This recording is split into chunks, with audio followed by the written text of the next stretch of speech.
المتقين والصلاة والسلام على سيد المرسلين وعلى آله وأصحابه أجمعين أما بعد فأعوذ بالله من الشيطان الرجيم بسم الله الرحمن الرحيم وما أرسلناك إلا رحمة للعالمين صدق الله العظيم وبلغنا رسوله النبي الأمين الكريم ونحن على ذلك لمن الشاهدين. آج ہم تمام حضرات مل کر کچھ سننے اور سنانے سے پہلے آقا نامدار مدینے کے تاجدار دونوں عالم کے مالک و مختار دائی حلیمہ کے دودھ کے پانی حضرت آمینہ کے راج دلارے حضرت عبداللہ کے جگر کے بارے یعنی جناب احمد مصطفیٰ محمد مصطفیٰ صلی اللہ علیہ وسلم کی بارگاہ میں ویڈیو بنا لیا پر کتابیں بھی ہیں ہم نے اللهم صل على سيدنا حبيبنا مولانا محمد وسلم صلاة وسلام عليك سيدي يا رسول الله صلی اللہ تعالی علیہ وسلم. سرور کہتی مالک مولا کا تجھے سرور کہتی مالک مولا کا تجھے باغ خلیل کا گلے زیبا کا تجھے اور تیرے تو مسرائل تناجی سے ہے بڑی حیران میری شاہ میں کیا کروں تجھے لیکن قضا نے ختم سخن اس پہ کر دیا لیکن قضا نے ختم سخن اس پہ کر دیا خالق کا بندہ خالق کا آقا کہوں تجھے. برادران ملت اسلامیہ ہم اور آپ ذرا اپنے معاشرے پر نگاہ ڈالیں اپنے معاشرے کا ہم جائزہ لیں تو ہم اور آپ کو اس بات ہم اور آپ کو یہ بات معلوم ہوتی ہے ہم اور آپ کو یہ بات پتہ چلتا ہے کہ آج ہمارے معاشرے میں ایسی برائیاں جنم لے چلی ہیں جن کو وجود سے مٹانا ناممکن لگتا ہے. لیکن اے ملت کے نوجوانوں آؤ ذرا ہم اور آپ اپنے دل پر ہاتھ رکھ کر کے سوچیں آؤ اعتقاد کی بنیاد پر ہم اور آپ یہ سوچیں کہ اگر ہم اور آپ چاہیں تو کیا کچھ نہیں ہو سکتا اور اس لیے ہم اور آپ سے برائیاں دور نہیں ہو پاتی کیونکہ ہم اور آپ سب مل کر شریعت مصطفیٰ کو ٹھکرا چکے ہیں شریعت مصطفیٰ کو چھوڑ چکے ہیں. اے ملت کے نوجوانوں یاد رکھو اسی نبی کریم صلی اللہ علیہ وسلم کا فرمان ہے کہ نماز میری آنکھوں کی ٹھنڈک ہے.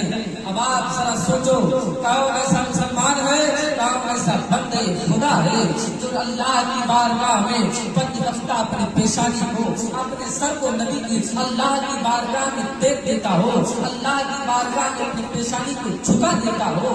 اے ملت کے نوجوانوں بہت کم ایسے لوگ ملیں گے لیکن آؤ ہم اور آپ ذرا اپنے دل پر ہاتھ کو رکھ کر کے سوچے میدان محشر کا عالم ہوگا نفسی کا عالم ہوگا کوئی کسی کا پرسانے حال نہ ہوگا کوئی کسی کا حامی و یاور نہ ہوگا کوئی کسی کا مددگار نہ ہوگا. آپ جس نبی کے پاس تشریف لے جاؤ گے چنانچہ حضرت آدم کے پاس جاؤ گے عرض کرو گے اے حضرت آدم علیہ السلام آپ تو ہمارے دادا ہو آپ تو ہمارے باپ ہو آپ ہماری شفاعت کر دو. اللہ اکبر کبیرہ ان سے جواب ملے گا میرے علاوہ کسی کے پاس جاؤ. اللہ اکبر جب وہ بندہ حضرت شیش علیہ السلام کے پاس جائے گا ان سے عرض کرے گا آپ میری شفاعت کر دو. اللہ اکبر کبیرہ ان کی بارگاہ سے بھی یہی جواب ملے گا یعنی آپ کسی بھی نبی کے پاس تشریف لے جاؤ گے ہر ایک نبی کے زبان پر یہی جاری ہوگا لیکن اپنے دل پر ہاتھ کو رکھ کر کے سوچو وہ نبی جسے اللہ نے اپنا محبوب بتایا وہ نبی جسے اللہ نے ساری کائنات کا رحمت للعالمین بنایا وہ نبی جس کو اللہ نے ساری کائنات کے لیے شفیع المذنبین بنایا. جب آپ اس کی بارگاہ میں جاؤ گے نا اس کی بارگاہ میں جانے کے بعد اپنے دامن کو پسار دو گے اس کی بارگاہ میں عرض کرو گے اے میرے آقا آپ وہی ہو جسے آپ سب جو آپ اپنے امتی کو کئی روز اپنے امتی کو بے حد پیار و محبت کیا کرتے تھے. اے میرے آقا آپ وہی ہو میں وہی آپ کا امتی ہو. جب آپ پیدا ہوئے تو آپ نے فرمایا تھا آپ کی زبان پر یہ بات جاری تھی رب حملی امتی. اے میرے آقا میں آپ کا وہی امتی ہوں. آج میرا کوئی پریشان ہاتھ نہیں ہے آج کوئی میرا مددگار نہیں ہے آج کوئی میری شفاعت کرنے کرنے والا نہیں ہے. اللہ اکبر کبیرہ. جب یہ آقا کی بارگاہ میں جا کر کے تم منتوں فریاد کرو گے, آقا کی بارگاہ میں عرض کرو گے اے میرے آقا میری شفاعت کر دیجیے, تو آقا فرمائیں گے اگر اللہ میں اسی لیے ہوں, آؤ میں تمہاری شفاعت کر دیتا ہوں. اللہ اکبر. جب تک رسول کریم صلی اللہ تعالی علیہ وسلم ہر ایک امتی کو بخشوا لیں گے, ان کو جنت میں بھیج دیں گے, تب تک کہ آپ جنت میں تشریف نہیں لے جائیں گے. یہ میں نہیں کہہ رہا ہوں, حدیث پاک کہہ رہی ہے. آپ کتابوں کا مطالعہ کیجیے, آپ کتابوں کو پڑھیے. مدارج النبوہ وغیرہ میں ہے. جب آپ اس کے ورق کی گردانی کریں گے تو اس میں آپ کو ایک بات ایسی نظر آئے گی کہ اللہ کے نبی صلی اللہ تعالی علیہ وسلم ارشاد فرماتے ہیں کہ جب تک میں اپنے ہر ایک گنہگار امتی کو, چاہے وہ جتنا بھی بڑا گنہگار ہو, اس کی میں شفاعت نہیں کروں گا, تب تک میں جنت میں نہیں جاؤں گا. یہ الگ بات ہے کہ جو ہم رات گناہ کرتے ہیں, دنوں رات گناہوں میں ملوث رہتے ہیں, ہم اور آپ گناہوں کے دلدل میں چلے جاتے ہیں دھستے ہوئے, ہم اور آپ کفر و شرک کے دلدل میں دھستے ہوئے چلے جاتے ہیں. اس چیز کی ہم اور آپ کو سزا ضرور ہوگی. لیکن یہ بات بھی حقیقت ہے, یہ بات بھی شریعت سے ثابت ہے کہ جب تک اللہ کے نبی ہر ایک امتی کو بخشوا نہ لیں گے, تب تک آپ جنت میں تشریف نہیں. برادران ملت اسلامیہ, آج ہم اور آپ اسی نماز سے دوری بنا رہے ہیں جو رسول کریم کی آنکھوں میں ٹھنڈک ہے. ذرا سوچو, اپنے دل پر ہاتھ کو رکھو اور اپنے دل کے گہرائی میں جاؤ اور دیکھو اللہ نے ہم کو کس مقصد کے لیے پیدا کیا تھا, اللہ نے ہم کو کس مقصد کے تحت اس دنیا میں بھیجا تھا.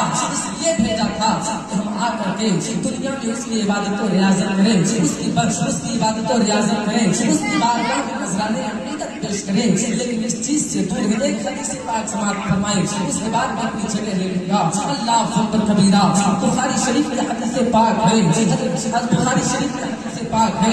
ایک صحابی ہے جن کا نام نہیں یاد آ رہا, وہ فرماتے ہیں رسول کریم صلی اللہ تعالی علیہ وسلم ارشاد فرماتے ہیں, رسول کریم کی بارگاہ میں تمام لوگ موجود تھے, تمام صحابہ موجود تھے. بات چل رہی تھی. عرض کیا یا رسول اللہ, ایک صحابہ نے عرض کیا صحابی کی یا رسول اللہ, میرے اللہ کے نبی آپ ذرا یہ بتائیں ہم کو کہ اللہ کو سب سے زیادہ کون سا بندہ محبوب, یعنی اللہ کو سب سے زیادہ کون سا بندہ پیارا ہے.